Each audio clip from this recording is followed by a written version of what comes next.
two things you want to know if you're going to create wealth. And don't be caught up in this catch. Well, money's not everything. Money's not everything. Of course it's not. But there's nothing that will compare with it. It's something you can measure. You can measure it to the penny. That's very important. It's not like your health. You can't measure your health. You say that's more important than money, but you're talking different things. You can go to a doctor, and a doctor can give you a clean bill of health and walk out and drop dead. That's happened to lots of people. So you can't measure that. But money, you can measure it right to the penny. You'll know if you're doing better. Money's not going to make you a better person. Money's going to make you more of what you already are. If you're not a nice person, you'll probably become despicable. If you are a nice person, you're going to become a lot nicer, because money is a magnifier. Money is an instrument that enables you to extend the good you can do far beyond your own presence. When Sandy and I decided that we were going to give money to Cynthia's organization, then we got excited about it. And we just keep upping the ante. But the kids that are getting educated, they're getting clean water, and they're getting nutritious food and proper medical, and they're getting educated, and they're excited going to school. Thousands of them now. That makes me feel good. I've got a picture in my office that I look at frequently where all these little kids are reading our books and studying our material. Well, there's two things that you have to know if you really want to create wealth. One, you have to know where you are, and the other one, you have to know where you're going. And then you got to get moving. Now, that is so simple. You see, it's like U squares. U squares is a simple concept. It's beautifully written, but it is a very simple concept. This is so simple, you have to ask, why are so many people stuck? Yeah, they're stuck. They're clearly stuck.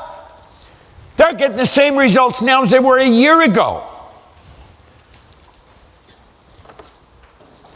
I remember dropping by my uncle's house. They're gone now, God bless them, but I used to drop by there and visit every now and then. They had a whole house full of kids, and he was working overtime every night trying to make enough just to get by. Didn't have a car, had to go all the way across Toronto, big city, on public transportation, worked overtime every night just to earn enough to get by. Lived a very ordinary life. I dropped by one Christmas, and they're rushing around to get credit cards in all the big stores so they could buy the kids Christmas presents.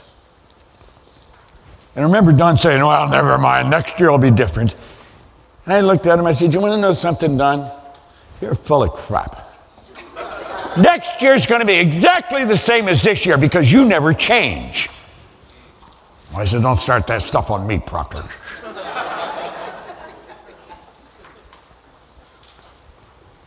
I said, why don't you change? He knew I changed. I changed like night and day. He knew me when I was losing. Now, they were paid every 2 weeks. They had budgeted to live on this pay. So 3 times a year, he got 3 pays in a month. That third pay was always an extra pay. They decided they were going to come to a seminar. I was doing seminars at the Hyatt in downtown Toronto every Tuesday night for 8 weeks. 2.5 hours a night, 3 hours a night for 8 weeks. I made them pay to come to the seminar. They thanked me right up until their death for making them pay. I knew if they didn't pay, they wouldn't keep coming. But I knew that money meant a lot to them. And I knew that they just couldn't permit themselves just to throw it away. So every Tuesday night they'd come. It marks it for 3 weeks. I had no idea what you were talking about. You're talking about spirit and vibration and all this stuff. Jeez, I knew nothing about any of that. But then one day you said, I want you to write a list of everything you want. And she said, I couldn't think of anything I wanted. I had not been thinking of what I wanted since I was a young girl. It was always, what's Don want? What's the kids want? never what she wanted. And she said, when I started to write, I couldn't stop.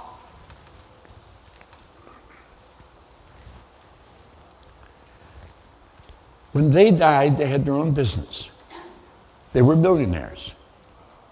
They had a beautiful home in Florida, as well as the one in Toronto. And the family still run the business. Everything in their life changed because they changed their thinking. People say, oh, well, that thinking stuff. The thinking stuff is very important. Thought is the most potent form of energy there is. Thought waves would make cosmic waves that penetrate all time and space. Thought makes the laser look puny. Do you know that your thoughts, the thoughts you think, they're everywhere at the same time? Thought is everywhere. Thought waves are cosmic waves that penetrate all time and space. I had the good fortune of working with Captain Edgar Mitchell. He was the captain of the lunar landing module on one of the Apollo flights. He was doing thought transference exercise with Sherman and Ford here in the southern United States from the other side of the moon. It was written up in a magazine. He was an interesting guy. I took him to Toronto one time for a speaking engagement. There's a funny side to it. We had the whole back was a huge big screen. It was just a shot of the moon, and he was walking back and forth in front of the moon, the man on the moon. And he told the audience, he said, you know, coming back from the moon, he said, I sat and looked out one of the windows, and I could see the earth spinning down there in the darkness. He said, I had a euphoric experience. He said, I thank God for opening the gates of heaven and letting me in just for a few minutes. And I followed him in the program, and I said, you know, I had a similar experience to Captain Mitchell. I too had a euphoric experience. And I thank God for opening the gates of hell and letting me out. we were traveling different directions, you see. But Don and Marg's life was never the same, and neither of any of the kids. They were stuck. Now, the obvious answer to why people are stuck, you say, well, they don't have a goal. I used to say that a lot. I don't necessarily believe that anymore.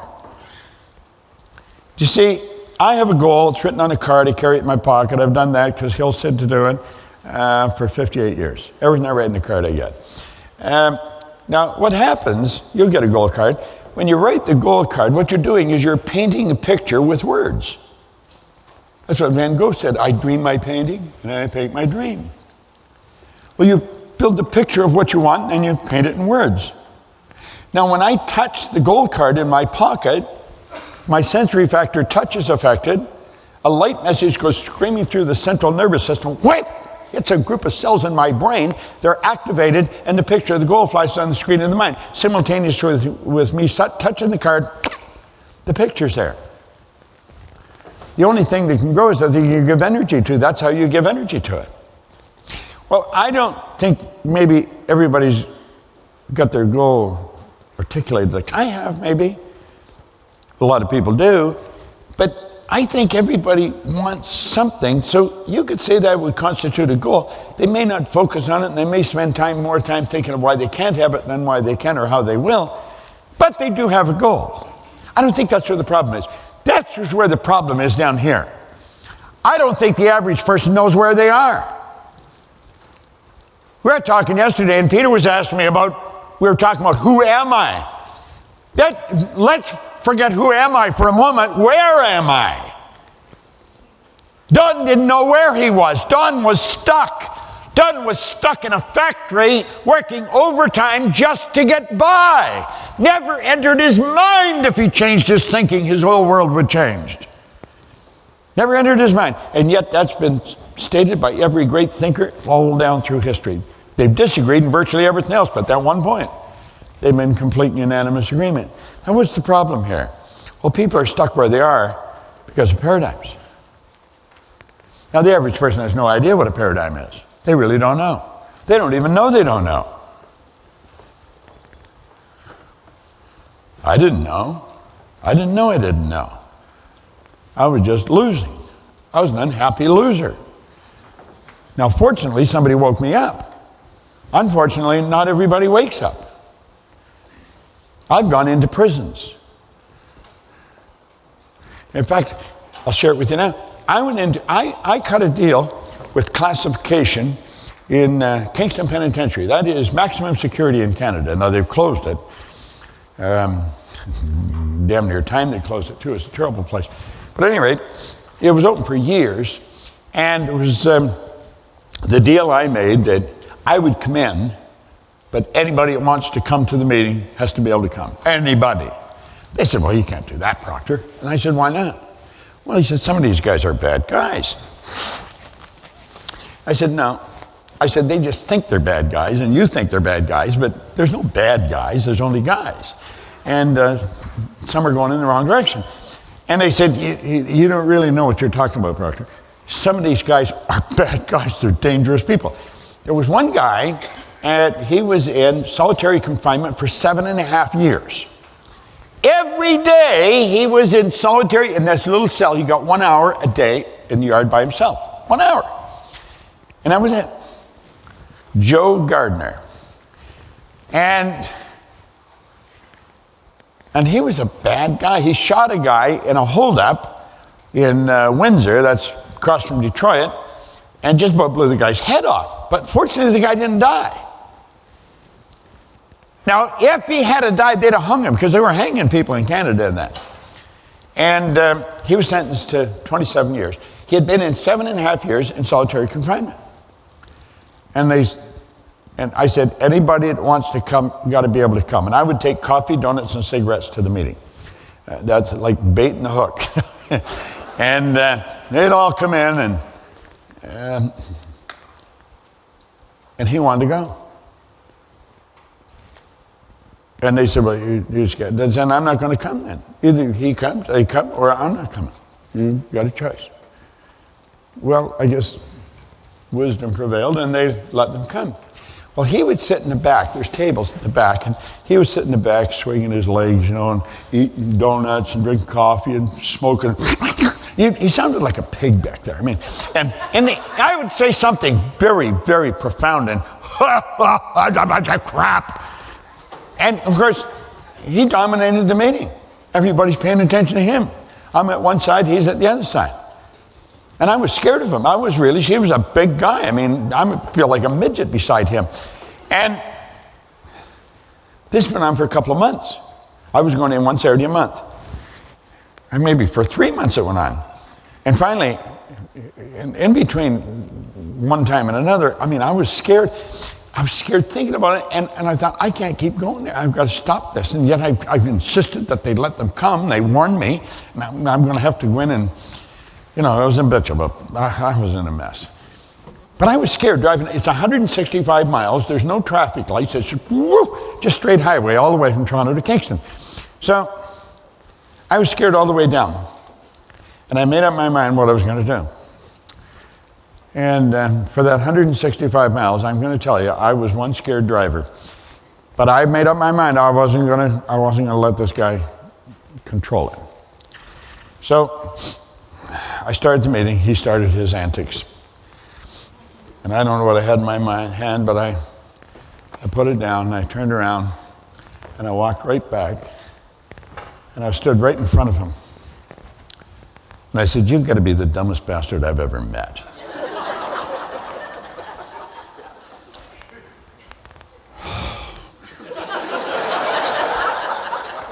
I was scared. And I'm going to tell you, you see this guy's body just tighten up. Now these guys work out, And his face went beet red. I could see his body. I thought he was going to kill me.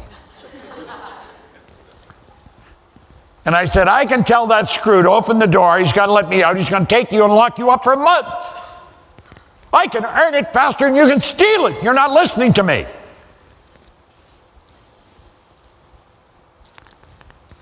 And just as fast as he tightened up, he started laughing. I guess he thought, this guy's crazy. Defying me. But he shut up. I turned around and went back. I was so scared. I thought I was going to go to my pants. I was really scared. You've been scared? Well, nothing like this. And so anyway, driving home, I felt strong. I did it. Well, the next month I went down, he was sitting right in the front. And if anybody shuffled their feet, he'd turn and look at them. I got more than I bargained for. He became the duty discipline officer in my meeting. And everybody paid attention to me, or he was going to look after them. Do you know,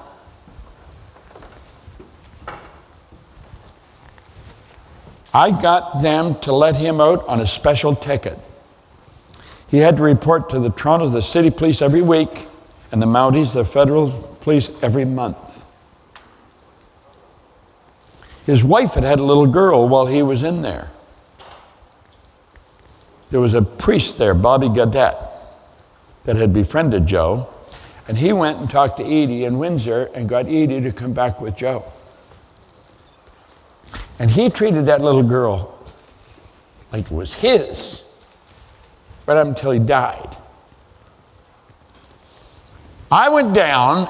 There's a lot to be said for ignorance. Don't ever just laugh. There's power in ignorance. I went down to the parole board and I'm hammering on the table. I said, you got no right keeping this guy locked up on this parole. I'm going to England to open an office. He's the best guy I've got. I want to take him with me. They tore up his parole, give him his passport. And he came to England. Joe straightened out. He was the best guy I had. Joe was probably my best friend for a long time. Now, Joe passed away. He died. And another fellow and I, John Canary, who's on one of the Born Rich films with me, he and I went down. John knew Joe.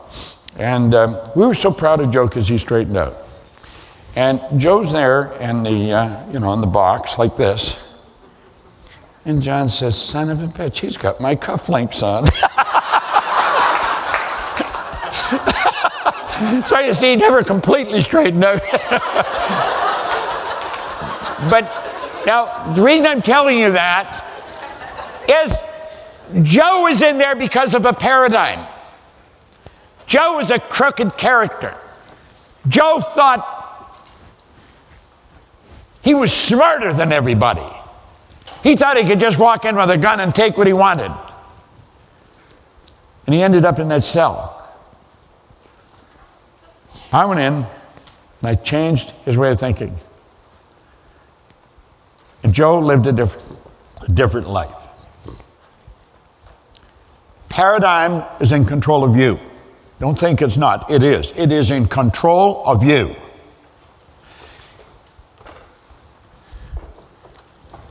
Every day, 5:30 in the morning, I'm sitting and I'm writing an exercise with my left hand. Now, I'm right-handed, so this is my non-dominant hand.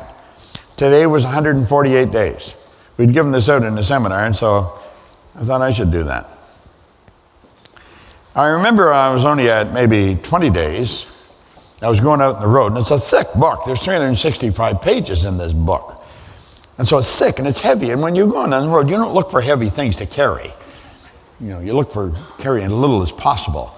And so my paradigm's working on me while I'm writing in my book at home, and I'm thinking, I don't really need to take this on the road. I could leave it at home. I can catch up when I come back. I don't need to do it every day.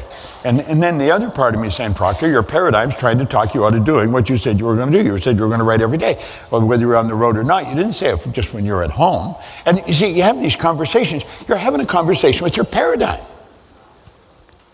It's a demon inside of you. And it talks to you. Yet it tells you, don't do that. You crazy? Go ahead, do it. Don't do it. And it's in control. And you know something? 90-some% of the time, the damn thing wins. It does. And I don't care how sophisticated you are. I don't care how smart you are. I don't care how religious you are. I don't care about any of those things. Your paradigm is in control. It's been programmed right into the cells in your being. Stop and think of how you got here. Little particle of energy from mom, little particle of energy from dad comes swimming along.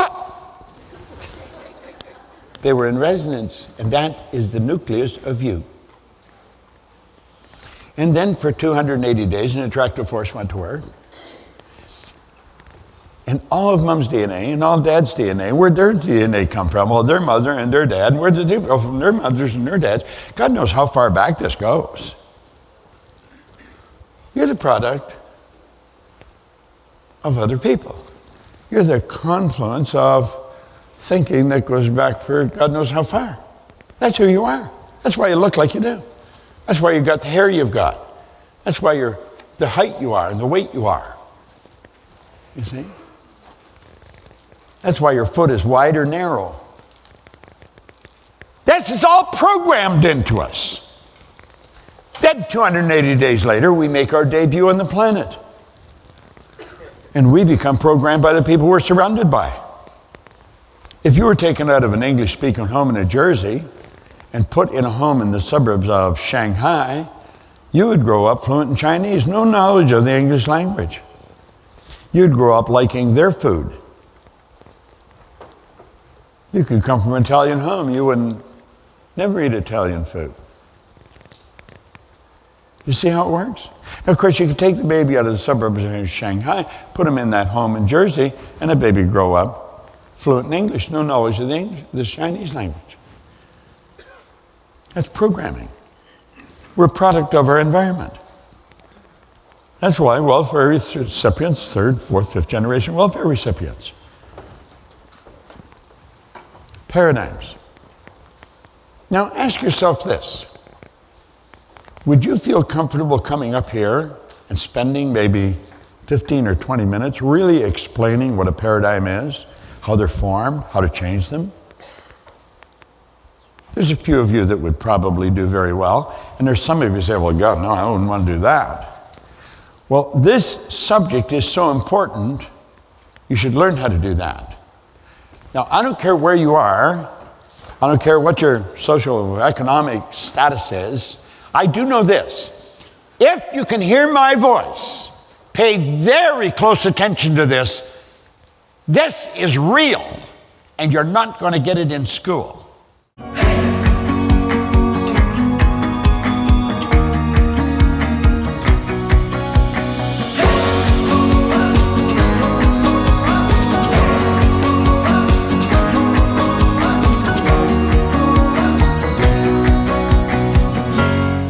I hope you enjoyed this video.